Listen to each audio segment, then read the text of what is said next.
Good morning. Great to be with you. It's good to be with you, sir. Let's talk for a little bit here about what we heard about in Chattanooga, Tennessee. Details are coming forward as to what happened with 4 Marines, and I understand one other person, the shooter, was killed. What's your take on this as a former Navy SEAL commander? Well, obviously, my heart goes out to the families, the Marines, and our foreign policy, has always been, fight on foreign shores. Unfortunately, it is here. Now, remember the gal that got her head severed off in a parking lot in Oklahoma City.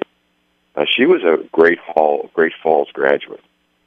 I think it's sobering to look at what's out there, and we live in a very dangerous world.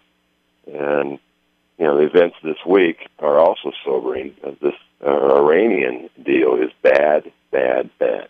In what way? Why do you say that? And 3 things. First is verification. If you don't trust, verify.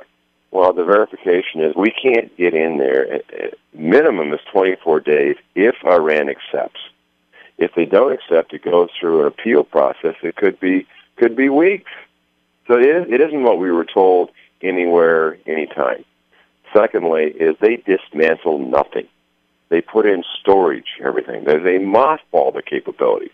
And they're still allowed the centrifuges in the order of 5,080. And what's worse is somehow the arms embargo gets lifted in phases. 5 years for conventional. That means in 5 years they can upgrade their missile systems, put telemetry systems on it, and this is the same country that has shipped missiles to Hezbollah to use against Israel and kill civilians. In 8 years, the embargo on ICBM technology is lifted. That's intercontinental missiles.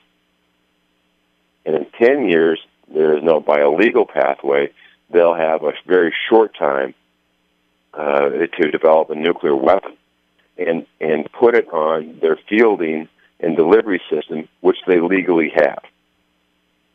This is Iran. This is the principal sponsor of terror around the world. Let me ask you, Congressman, what do you think was in the president's mind and Secretary of State Kerry's mind as they went through all these machinations of going through the motions, if you will, of coming up with an agreement with Iran, that when it was over, they were quite literally celebrating in the streets of Iran, but here in America, there is a lot of very long faces. Well, we were told different things. We were told there was inspections anywhere, anytime. That's not true. We were told that they were going to dismantle their capability. That's not true. We were told, on specifics of how we're going to monitor and when, and that was different. We were told we were going to hold the $150+ billion, and as pay as we see progress. But all they have to do is put in motion the sequence, and we're going to lift full sanctions. So the narrative is either we take this deal or go to war is a false narrative, because there are options. John F. Kennedy showed enough resolve to have a quarantine during the Cuban Missile Crisis, because he knew what the ramifications and impact would be of having those nuclear weapons close to the continental United States.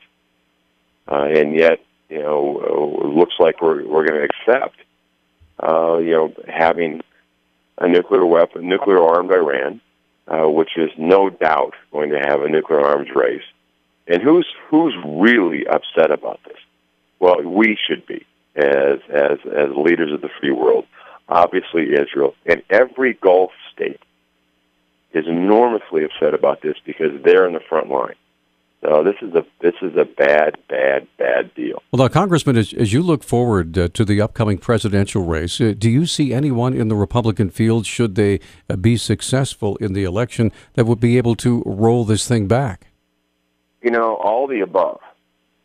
And this is what happens when America and the executive doesn't lead, is that no one else on the face of the planet can do what we do, as an example, as a Navy, in the Persian Gulf every day. The structure in order to allow shipment of goods is brought to you by the United States of America because we protect the sea lanes.